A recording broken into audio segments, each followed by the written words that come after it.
Sebetulnya kami mengadop ya dari guru kami. Jadi beberapa tahun yang lalu saya ikut sebuah training. Ya. Trainingnya adalah disebut dengan training master. Master itu kependekan, singkatan ya. Kepanjangannya adalah menghafal Al-Quran semudah tersenyum.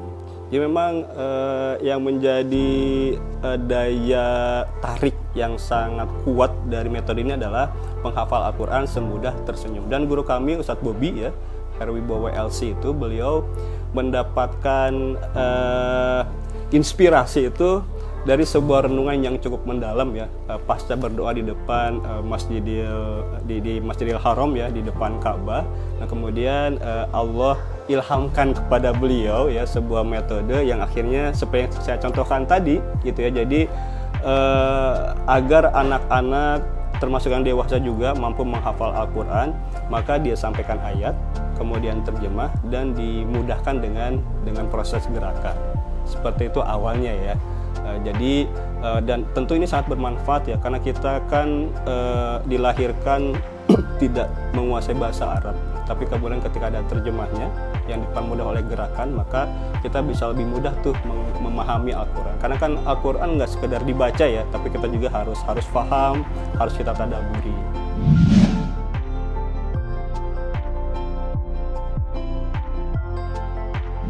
Kalau yang reguler itu setiap hari tentunya ya.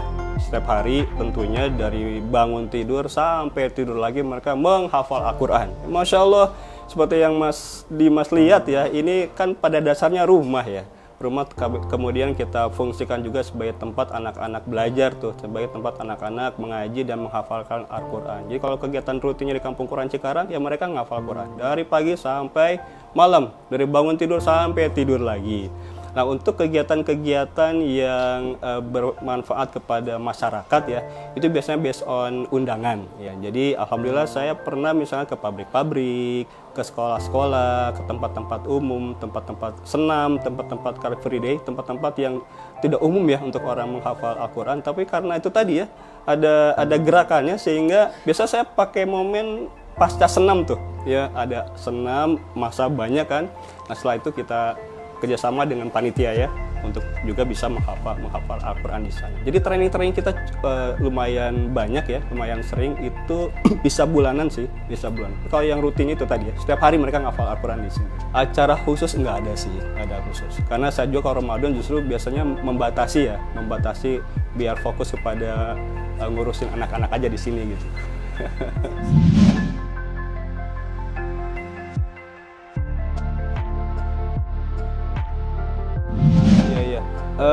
Sebetulnya saya nggak ngajak justru ya, tapi ketika ada event ya, mereka ngafal dengan cara yang saya sebutkan tadi, kemudian orang yang melihat itu dia lebih banyaknya menceritakan ya kepada teman-temannya.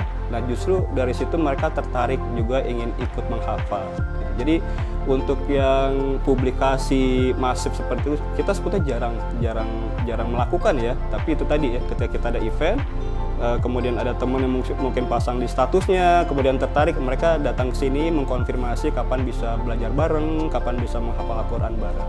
Dulu ya, sebelum kita ada fokus ke rumah tahfidz dan fokus pada sekolah, kita setiap Jumat sekali, sepekan sekali, sampai 400-300 anak-anak ngafal Al-Quran di sini. Iya, ada sampai naik sepeda dari jarak 1 kilo 2 kilo gitu ya, malam-malam datang ke sini buat menghafal Al-Quran. Jadi ini rumah sesak banget waktu itu. Tapi mungkin dengan perkembangan waktu ya, kita ada sekolah, ada mahat, aktivitas yang seperti itu sudah tidak ada sih memang.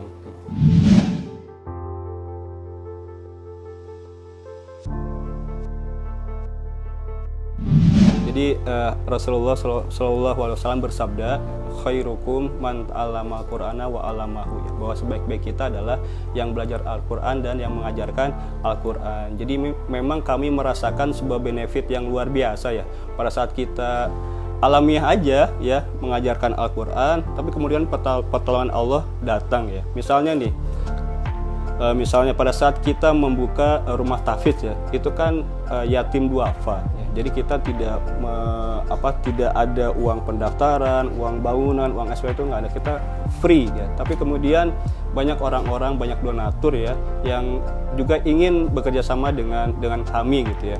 Jadi mereka bilang, saya nggak bisa ngajar nih Ustadz ya, tapi ini saya ada misalnya material apa gitu buat pengembangan musola, dan mereka memberikan itu dengan sukacita gitu.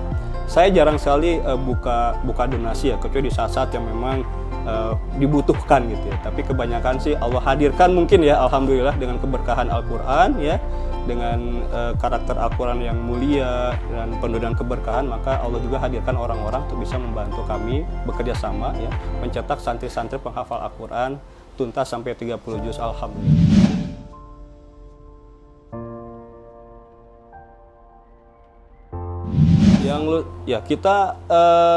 Kita mulai buka itu 2016 ya. Jadi sekarang tahun ke-8 ya, ada sekitar mungkin 10 sampai 20 ya. Karena di kita targetnya itu kan 30 juz itu 5 tahun ya.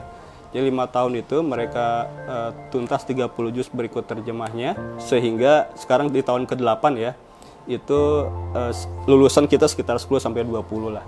Karena kapasitas juga kita nggak banyak ya, menyesuaikan dengan tempat di sini.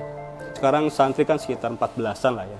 Jadi misalnya ada lulusan kita nih, angkatan tahun 2016 ya, ini 2 tahun terakhir, 3 tahun terakhir balik lagi ke sini buat ngajarin santri-santri yang baru gitu. Ya, jadi siklusnya seperti itu, alhamdulillah.